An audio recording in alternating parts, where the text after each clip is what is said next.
जय श्रीराम. सगळ्यांना मनापासून नमस्कार. राम लक्ष है राम दक्ष है, राम लक्ष है राम दक्ष है, राम हमारी शान. राम शक्ति है राम भक्ति है, राम शक्तिवान है. राम शक्ति की दहाड़ से वानर सेना की गूंज के, राम नाम शंखनाद अब अयोध्या की ओर है. या वर्षी तुम्हाला सगळ्यांनाच माहिती की रामनवमी आज दणक्यात साजरी होणार आहे, कारण आपल्या रामलल्लाला अयोध्येत त्याला हक्काचं स्थान मिळालं. त्यामुळे आजच्या रामनवमीला एक विशेष झळाळी प्राप्त झालेली आहे आणि एक नवीन सांस्कृतिक पर्व सुरू झालेला आहे. आणि सगळ्या या नवीन सांस्कृतिक पर्वाने सगळ्या जगाचं लक्ष वेधलेलं आहे, सगळ्या जगाचं. आणि आज एक हिंदू राष्ट्र म्हणून आपल्या भारत देशाची नव्याने ओळख होते आहे, ती पण आज रामलल्ल्याच्या स्थापनेमुळे. आज आपल्याला गर्व आहे की आज आपण हिंदू राष्ट्राचं एक प्रतिनिधित्व करतो आणि ही संस्कृती आपली जपली. रामायण तुम्ही बघितलंय, रामाच्या गोष्टी तुम्ही सगळ्यांनी ऐकलेल्या आहेत, सिरियलमध्ये बघितलेलं आहे, त्यांनी वाचन पण असतं प्रत्येकाचं. पण राम हा जितका आपण बघत जाऊ ऐकत जाऊ तो नव्याने आपल्याला भेटत जातो. रामाचं जे व्यक्तिमत्व आहे ते तुम्हाला प्रत्येक वेळेस जवळ अगो हे पण आहे का आमच्यात, अगो हे पण आहे का, असं जे भावतं तो राम. आज आता रामनवमीबद्दल रामाच्या बद्दल बोलतो तर आपण रामाचा जन्म. सगळ्यांना माहिती की रामाचा जन्म त्रेतायुगात झाला. रामाचा जन्म त्रेतायुगात झाला आणि त्यावेळेस असुर शक्ती वाढली होती. आधी व्याधींनी लोक त्रस्त झाले होते आणि काय करावं तेव्हा विष्णूंना दया आली आणि विष्णूंनी परत एकदा अवतार घ्यायचं ठरवलं आणि राम अवतार आला. जन्म कौशल्य आणि दशरथाच्या पोटी एक तेजपुंज बालक जन्मास आले, त्याचं नाव राम ठेवलं. असा हा राम, लोकांना सुख देणारा राम असा जन्मास आला. तुम्ही रामायणाचे कितीतरी विशेषण ऐकलं असेल की राम हा अज्ञानधारक होता, राम हा बंधुप्रेम जपणारा होता, राम हा गुरुजनांप्रती आदर राखणारा होता. एक पत्नी व्रत रामाचं एक विशेषण आहे की एक पत्नी व्रत. आणि रामासारखं राज्य तर कोणीच चालवलं नाही. आजही एखादं राज्य चांगलं चालत असेल तर म्हणतात तिथं रामराज्य आहे बरं का. थोडं दुर्मिळ होत चाललं आहे पण रामराज्य आहे असं म्हटलं जातं. अशी कितीतरी विशेषणं रामाबद्दल तुम्ही ऐकली आहे. ही विशेषणं लावताना सुद्धा माझी मती कमी आहे, माझी भाषा तोकडी पडते, इतकं रामाचं व्यक्तिमत्व मोठं आहे. आपण रामाच्या आदर आज्ञाधारक याच्यापासून सुरू आहे. विश्वामित्र दशरथ राजाकडे गेले आणि म्हणाले, दशरथा त्यांना यज्ञामध्ये राक्षस त्रास देत होते. तेव्हा विश्वामित्र दशरथ राजाकडे गेले आणि म्हणाले, ज्येष्ठ तुझा पुत्र मला देई दशरथा, यज्ञ रक्षणार्थ योग्य तोची सर्वथा. असा हा राम विश्वामित्रांकडे गेला. त्याच्याबरोबर लक्ष्मण पण होता. विश्वामित्रांनी असं त्यांना शिक्षण दिलं राम आणि लक्ष्मणाला की ते दोघी सामर्थ्यवान क्षत्रिय बनले, सामर्थ्यवान योद्धे बनले. आणि रामाने आयुष्यभर विश्वामित्रांना गुरु मानलं, गुरुच्या स्थानी मानलं. दोघांमध्ये एक वेगळं नातं होतं जे आयुष्यभर दोघांनी जपलं होतं. प्रत्येक वेळेस रामाने विश्वामित्रांना एक गुरु म्हणून मानूनच पुढे पाऊल टाकले. असा हा आज्ञाधारक राम. बंधुप्रेम तुम्ही कुठल्याही सिरियलमध्ये, जे सिरियलमध्ये बडबडी दाखवतात पण कुठल्याही सिरियलमध्ये असं दाखवलं नाही की या 4 भावांमध्ये खूप भांडण झालेलं आहे. कुठेही भांडण, कुठेही कलह कुठल्याही रामायणात तुम्हाला वाचायला सुद्धा आणि बघायला मिळणार नाही. असं हे रामाचं व्यक्तिमत्व की बंधुप्रेम. जेव्हा सीता स्वयंवर तुम्हाला माहीतच आहे की सीता स्वयंवरासाठी पिनाक धनुष्य जे इतकं अवजड होतं ते रामाने लीलया पेललं. रामाने त्या धनुष्याचं नाव होतं पिनाक.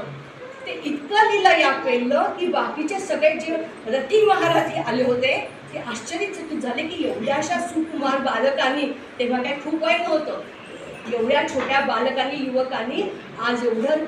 आणि मग सीतेने रामाच्या गळ्यात वरमाला घातली. वरमाला घातली आणि त्या वेळेपासून रामाने एकपत्नी व्रत हे आचरणात आणलं. एकपत्नी व्रत आणलं.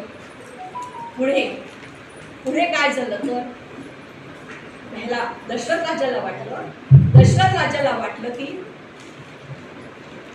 माझा आवाज येतो, मला वाटतं त्या राजाने आपला उत्तराधिकारी नेमायचं ठरवलं. त्यावेळेस मात्र कैकेयीने वर मागून गेले आणि दशरथ राजाने जेव्हा घोषणा केली की मी रामाला राज्याभिषेक करणार, तेव्हा कैकेयीने वर मागितला की नाही, माझ्या भरताला राज्याभिषेक त्याला सिंहासनावर बसवा आणि रामाला वनवासात पाठवा. हे तर सगळ्यांना माहिती आहे, रामाला वनवासात पाठवा. राम ज्याचा उद्या राज्याभिषेक होणार आहे, क्षणार्धात चक्र बदलली. दशरथ राजा एकदम दुःखी होऊन गेला आणि तो दुःखगाराने म्हणाला की मी कैकेयीला पत्नी पदापासून बेदखल करत आहे आणि भरताला पुत्र पदापासून बेदखल करत आहे. तेव्हा रामाचे वय मोठं नव्हतं. रामाने दशरथाला सांगितलं की पिताश्री, तुम्ही तुमचे शब्द परत घ्या. मी तुमच्या वचनाचं मी पालन करतो. क्षणार्धात त्यांनी आपले राजवस्त्र, राज अलंकार जे होते ते उतरवले आणि वनवासात जायला निघाले. यामध्ये किती वचनबद्धता रामाची, एक एक गुण बघा. एवढ्या लहान वयामध्ये वचन कसं पाळायचं हे रामाकडनं शिकलं. वचन कसं पाळतात, आज्ञाधारकपणा काय. आणि उलट त्यांनी सांगितलं की तुम्ही कैकेयीला माफ करा. मी सुद्धा कैकेयीला माफ केलेलं आहे, तेव्हा तुम्ही सुद्धा कैकेयीला माफ करा. एवढ्याशा लहान रामाने वडिलांची समजूत घातली.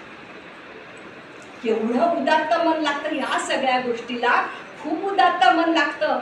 नाहीतर आज होतो माझं भलं होतंय ना, मग बास झालं. तो काळ तसा नव्हता. आणि रामाचं एक आचार विचारात जी मर्यादा होती ती अशी होती.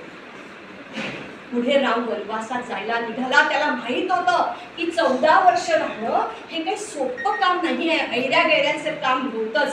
कारण घनदाट जंगलामध्ये कितीतरी श्वापद होते, राक्षस होती, तरी सुद्धा रामाने जायचं ठरवलं होतं.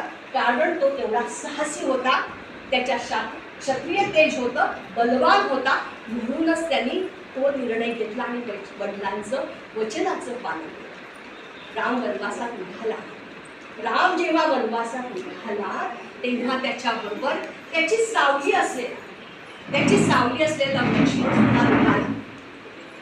खरं तर कैकेयीने सांगितलं नव्हतं की लक्ष्मणा तू पण जा. पण बंधुप्रेम काय असतं, बंधुप्रेम. लक्ष्मणाला कायमच रामाची सावली मानलं. बंधुप्रेमापोटी लक्ष्मण जायला निघाला.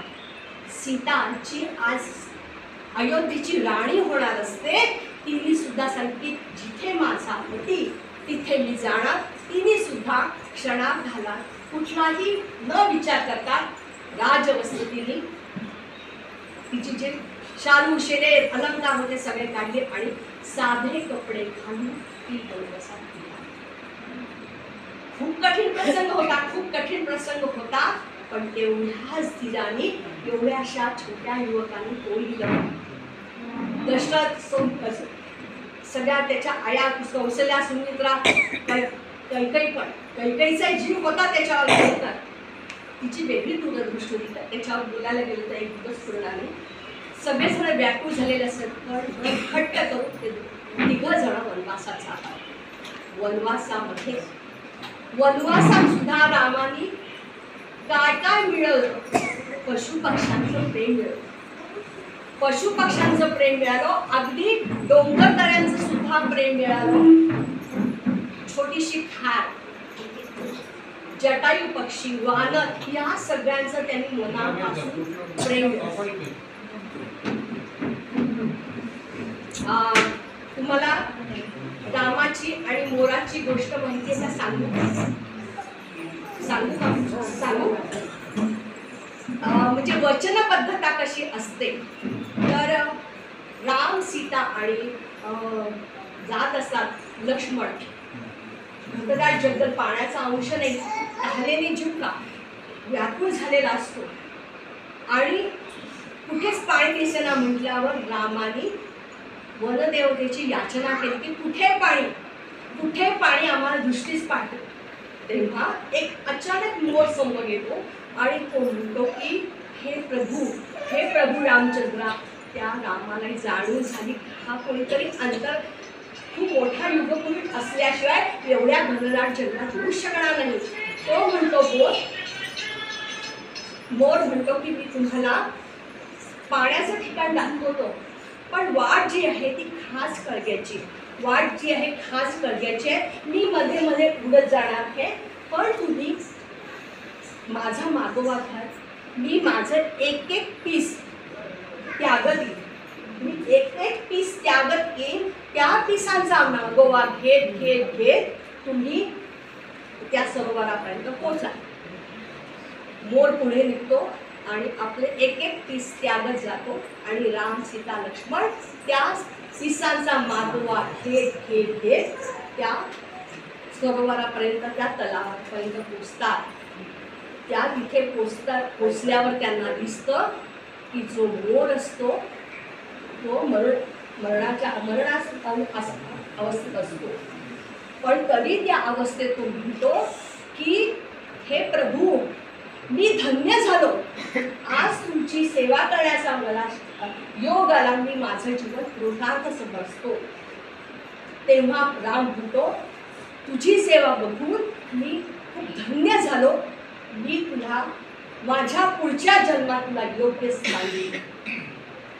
पुढचा जन्म रामाचा होता तो कृष्णाचा होता आणि कृष्णाने मग आपल्या मुकुटामध्ये काय मयूर पीस खोचलं.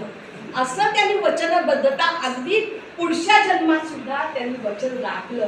हे रामाचं वैशिष्ट्य आहे. बाली आणि सुग्रीव हे दोघं बंधू होते. दोघांची मध्ये वाद होता बायकोवर आणि राज्यावर. रामाने योग्य धर्म अधर्माच्या ह्याच्यामध्ये योग्य व्यक्तीची साथ दिली आणि बालीचा वध केला आणि सुग्रीवाला किष्किंधा नगरीचं राजा केलं. खरं तर राम म्हणू शकला असता त्यावेळेस की मी हे राज्य जिंकलंय, माझ्या सामर्थ्याने जिंकलं आहे, तेव्हा मी ह्याचा राजा होतो. खरं तर त्याच्या वेळेस त्याच्याकडे राजा नव्हता, तो छान ऐश करू शकला असता, पण उदार कसं असावं हे रामाकडे शिकायचं. एका क्षणात त्याने सांगितलं सुग्रीव, आजपासून हे राज्य तुझं आहे, आज तू याचा राजा झाला. आणि सुग्रीव आणि रामाची मैत्रीची होती ती आयुष्यभर सुग्रीवाने निभवली आणि रामाने पण निभवली. रामाचा ह्याच्यात दूरदृष्टिकोन काय दिसतो तर रामाकडे एक संघटन कौशल्य होते. ते संघटन कौशल्य रामाला जेव्हा सीता आपल्या वनवासात परत आणताना ही सगळी वानर सेना, सुग्रीवाची जी सेना होती ती सगळी सामने आली. ती सगळे ते जे वानर होते ते रामाच्या ऋणात राहिले आणि ते सगळे जण रामाच्या पाठी ठाम उभे राहिले. आज लंकेवरनं सीतेला आणणं सोपं नव्हतं. त्यावेळेस सुग्रीवाच्या राज्यामध्ये नल आणि नील असे दोन आर्किटेक्ट होते. त्यांनी तो सेतू बांधायला सुरुवात केला. तो सेतू बांधताना अगदी छोट्या खारीने सुद्धा, आपण आज एक आपली म्हण वाक्प्रचार तयार झाला की खारीचा वाटा काय असतो, त्या छोट्याशा खारीने सुद्धा त्या सेतू बांधायला मदत केली. असं हे रामाचं अगदी छोट्या छोट्या गोष्टीतलं प्रेम, म्हणजे काय म्हणतात, पशु पक्ष्यांना सुद्धा इथून जाणवायचं की रामाला आपल्या प्रती काय वाटत आहे असं. आणि हे अंतरात म्हणतात ना, एक वृद्ध दुसऱ्याची हृदयाची भाषा जाणतं. निर्जीव तो काय गोवर्धन, त्याला सुद्धा ती भाषा कळली आणि त्याचं सुद्धा वचन, त्याच्या शब्दाला सुद्धा मान कृष्णाने गोवर्धन पर्वत तिथं उचलला. जेव्हा सेतू बांधायचं ठरवलं, सांगू ही गोष्ट का? तर सेतू बांधायचं ठरवलं तेव्हा वेगवेगळ्या डोंगरात खडक आणायचे ठरले. तेव्हा गोवर्धन पर्वत म्हणतो, तेव्हा हनुमानाला म्हणतो की तू मला उचलून नेतोस, माझ्या इथले खडक नेतो आहे, पण मला रामाचं दर्शन करायचं आहे. पण तोपर्यंत इकडे येऊन बघतो हनुमान, तर सेतू पूर्ण होत आलेला असतो. आता काय करायचं? तेव्हा मग राम म्हणतो की मी पुढच्या जन्मात माझ्याकडे वचन, आणि सीतेला सोडवायची जबाबदारी झालेली असते. रावणाचा अंतर हे करायचा असतो. म्हणून पुढच्या जन्मात वचनपूर्ती काय असेल, पुढच्या जन्मात गोवर्धन पर्वत उचलतात. म्हणजे त्यावेळेस सुद्धा पुढच्या जन्मातही वचन पाळलं असं. म्हणजे निर्जीव वाटतं आपल्याला गोवर्धन काय, हे पशु पक्षी काय, असा हा राम. वनवासात असताना रामाला इतक्या जाती धर्माचे लोक भेटत गेले. आज जे जातीवरून राजकारण करतात त्यांनी हे शिकलं पाहिजे.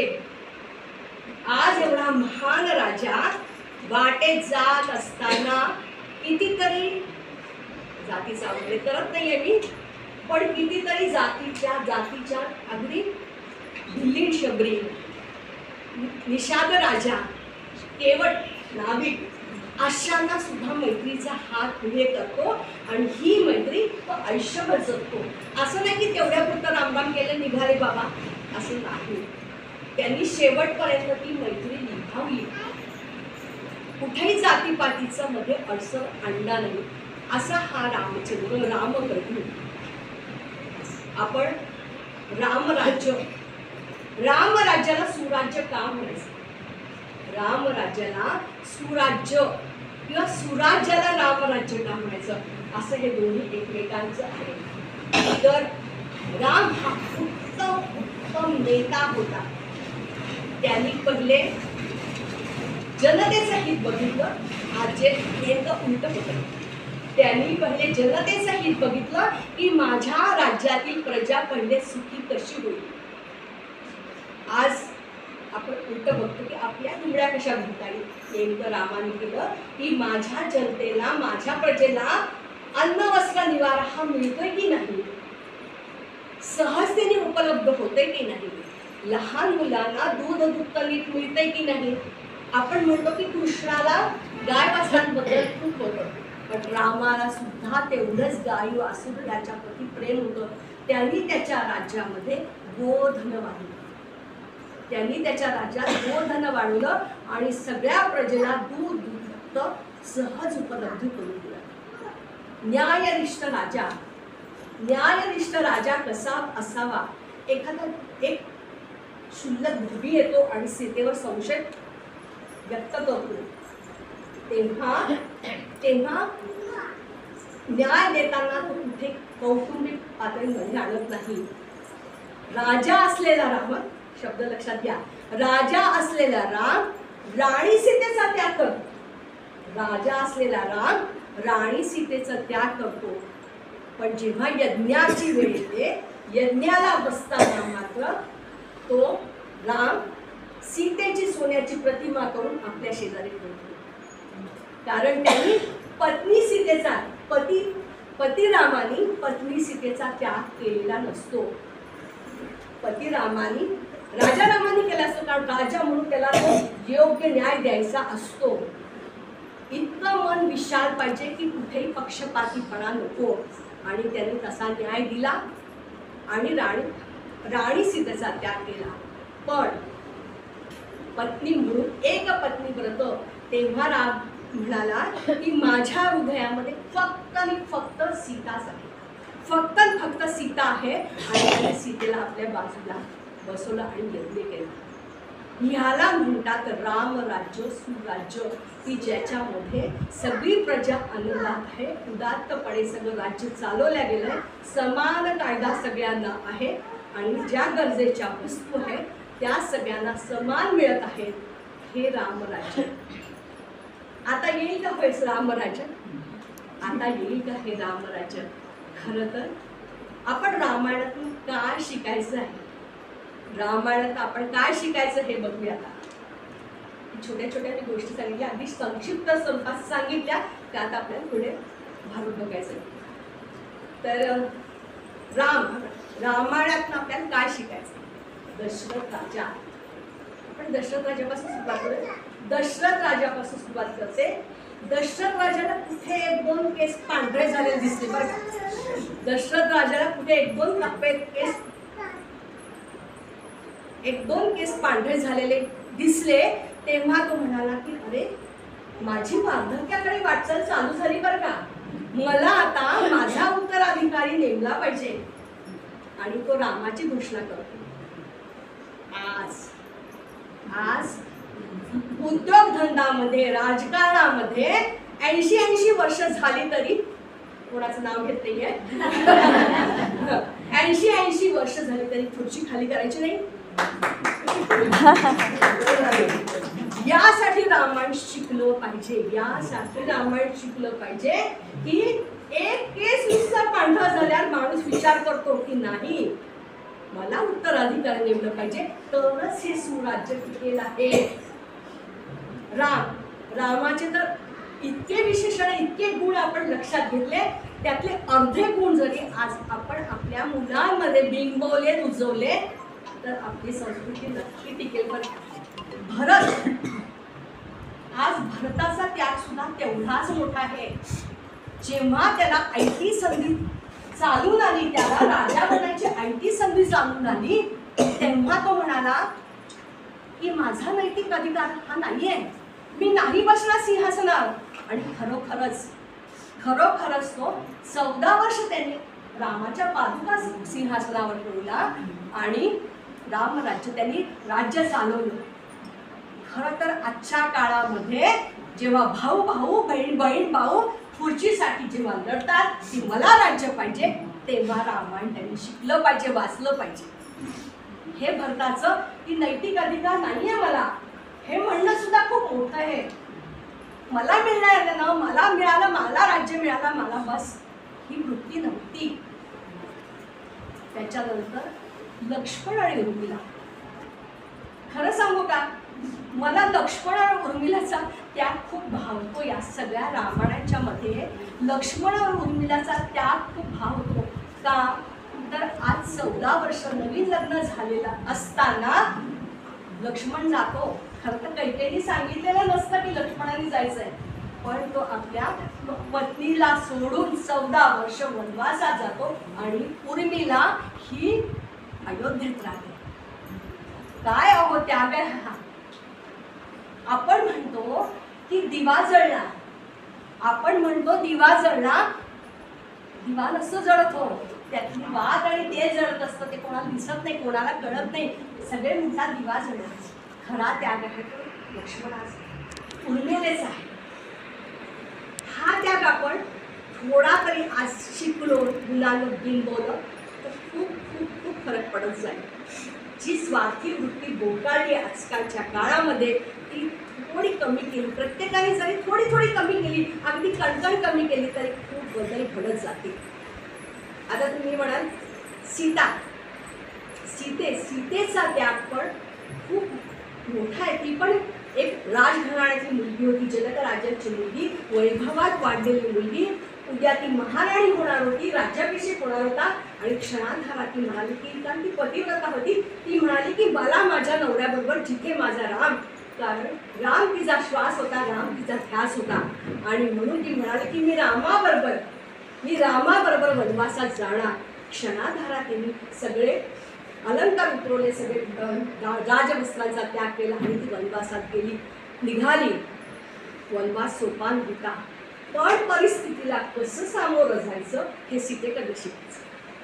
परिस्थितीला कसं सामोरं जायचं हे लहान वयात सुद्धा सीतेने आपल्याला आदर्श घालून घेतला की कसं बरं जायचं परिस्थिती. आज आपण छोट्या छोट्या गोष्टींनी हतबल होतो, तेव्हा सीतेला आठवायचं कसं बरं तिने 14 वर्ष खडतर आयुष्य तिथे वनवासात राहणं सोपं नव्हतं. तुम्ही कधी नाशिकला गेला असेल तर सीता गुफा नक्की बघा. एवढीशा ह्याच्यामधनं काही काळ तिथे वास्तव्य येतं. बाकी भारतभर तुम्हाला रामायणाची खुणा दिसतीलच. आणि तेव्हा लक्षात येतं, काही लोकांना वाटतं रामायण झालंच नाही आहे. नाही, रामायण झालेलं आहे. त्याच्या खुणा भारत लंका सगळीकडे आजूबाजूला आहे. फक्त आपण डोळे उघडे ठेवून बघितलं पाहिजे. असं हे रामायण. आणि रावणाकडूनही शिकण्यासारखं आहे. रावण हा रामायणातला खलनायक आहे. सगळ्यात मोठा खलनायक तर रावण आहे. महापंडित, वेदांचा भरपूर अभ्यास असलेला आणि शिवभक्त, प्रचंड शिवभक्ती होती, तत्वनिष्ठ होता. पण तेवढाच तो घमंडी होता. घमंडी असल्यामुळे त्याला तो लयास गेला. पण एक गोष्ट रावणाचा लक्षात घेण्यासारखी आहे. 2-2.5 वर्षापेक्षा सीता त्याच्या तावडीत होती, पण तरी त्याने तिच्यावर बळजबरी केली नाही. खलनायक असून सुद्धा बळजबरी केली नाही. हे किती महत्वाचं आहे. रामाला इतके दिवस सीताचा वियोग झाला, लक्ष्मणाला उर्मिलापासून एवढा वियोग झाला. आजकालच्या काळात 1-2 वर्ष नवरा बायको इकडे तिकडे जाऊ दे, तू नाही तर असही लगेच दुसरा घरोबा करायला चालू होत आहे. अशा वेळेस रामायण ऐकलं पाहिजे, वाचलं पाहिजे, सजगतेने मुलांवर संस्कार केले पाहिजे. आपल्या भारतीय संस्कृतीचा रामायण आणि महाभारत हे मोठे आधारस्तंभ आहेत. रामायण आणि महाभारत हे मोठे आधारस्तंभ आहेत. रामायण नातेसंबंध शिकवतं. नाती कशी जपायला शिकवतं. आणि महाभारत कसं वागायचं ते शिकवतं. आपल्या संस्कृतीचं कुटुंब, आपला देश आहे हा कुटुंब प्रधान, कुटुंब संस्कृती जपणारा देश आहे. म्हणून सगळ्या जगामध्ये ओळख आहे. पण मी हा पण मोठा वापरला. पण आज या कुटुंब संस्थेला कुठेतरी हादरे बसायला चालू झाले. आज पाश्चिमात्य लोक आपलं रामायण, महाभारत, गीता, आपली संस्कृती तिकडे जपत आहे आणि आपण मात्र पाश्चात्यांचं अंधानुकरण करतो. आज कुटुंब संस्थेला हादरे बसायचं कारण काय आहे? आज कितीतरी घटस्फोट आहे, विभक्त कुटुंब पद्धती, हे सगळं आपण कुटुंब पद्धती जपण्यासाठी रामायण महाभारताचा अभ्यास केलाच पाहिजे. आणि आपल्या पुढच्या पिढीवर हे संस्कार करायची जबाबदारी आपली आहे. आपण आपल्या आचरणातून, विचारातून जेव्हा मर्यादा पुरुषोत्तम की जिथे त्यांनी प्रत्येक गोष्टीत आचार विचारातून आपल्याला टिकवून दिले की कसं वागलं पाहिजे, कसं राहिलं पाहिजे, तर आपण आपल्या आचरणातून आपल्या नातवंडांवर हे संस्कार केलेच पाहिजे. तरच आपली भारतीय संस्कृती टिकून. आता मुळात तुम्ही म्हणाल रामायण, राममध्येच खूप लॉजिक आहे. रामाच्या नावातच खूप लॉजिक आहे. काय लॉजिक आहे? तर र हे अक्षर जे आहे, आपल्या मूळाक्षरामध्ये र जे अक्षर आहे ते 25 मूळाक्षरामध्ये हे 25 आहे. र अक्षर हे 25 आहे. रा म्हणजे आ जे आहे ते दुसरे आणि म जे अक्षर आहे ते 27 आहे. 25 + 2 + 27 झाले 54. खेडेगावामध्ये अजूनही आपण आता शहरामध्ये हाय हॅलो करतो, परत पाश्चिमात्यांचं अंधानुकरण, पण अजूनही काही जण राम राम म्हणतात. जेव्हा राम राम 2दा म्हणतो तेव्हा 54 + 54 108 वेळा म्हणजे रामाचा जप तुमचा 108 वेळा. हा 108 वेळा आजपासून तुम्ही सुरू करा. बघा एकदा तरी राम राम. मैत्रिणी आपण जे फोनवर सुद्धा हॅलो म्हणून सुरू करतो, राम म्हणून सुरू करा. बघा आज प्रत्येकाच्या भोवती एक आपल्याला दिसत नसतं, एक वलय असतं आपल्या भोवती, त्याला ऑरा म्हणतात. ऑरा जे म्हणतात प्रत्येकाभोवती एक वलय असतं. आज आपण इकडे तिकडे हिंडतो, कोणाची नजर दूषित असते, कुठलं काही आपल्याला आघात असतात, तेव्हा राम राम म्हणा. तुमचा तो आवाज आहे तो शुद्ध व्हायला सुरुवात होते. आणि ते दिसतं का ज्यांना ह्याचं स्कॅनिंग असतं. अरे आपण काय तरी मी खूप शॉर्ट मध्ये सांगितलं सगळ्यांना आपण जन्माची वेळ आपण फक्त मग तुमचं बघा म्हणजे भावना. तर औरा जो आहे तो राम नामाने शुद्ध होत जातो म्हणून राम जपावा. असं नाही की 108 वेळाच केलं पाहिजे. घाई कुठले तुम्ही म्हणा की आम्ही 11 वर्षी शेवड्या वेळा 21 वेळा करतो, आम्ही श्रीसूक्त 16 वेळा करतो. किती वेळा करतो याला म्हणतो इथून करा. इथून जपा रामाला, इथून आवाज द्या, एकदा द्या, मनापासून द्या. राम तुम्हाला नक्कीच साथ घालेल, मदतीला घेऊन येईल आहे. आणि ही आज तुमची आमची सगळ्यांची जबाबदारी की राम कसा जपला पाहिजे आणि कसा पुजला पाहिजे. आणि आपली ही जे नैतिक जबाबदारी आहे की आपण रामनवमीला आज आपण शपथ घेऊया की आपण आपल्या पिढीवर हे रामाचे संस्कार करूया आणि आपली संस्कृती मजबूत करूया. राम जपावं मनात, राम पूजावं मनात, राम आचरावं. कास धरून ही सत्वगुणांची सोडून दांभिक व्हावा. ही कोणालाच दाखवायचं म्हणून रामनाम नका करू. इथून नक्कीच तुम्हाला राम पावेल. पुढच्या वर्षी परत रामनवमीला भेटूया. काय तुमच्यात बदल झाला ते मला नक्की सांगा. वेळ संपायचं आपण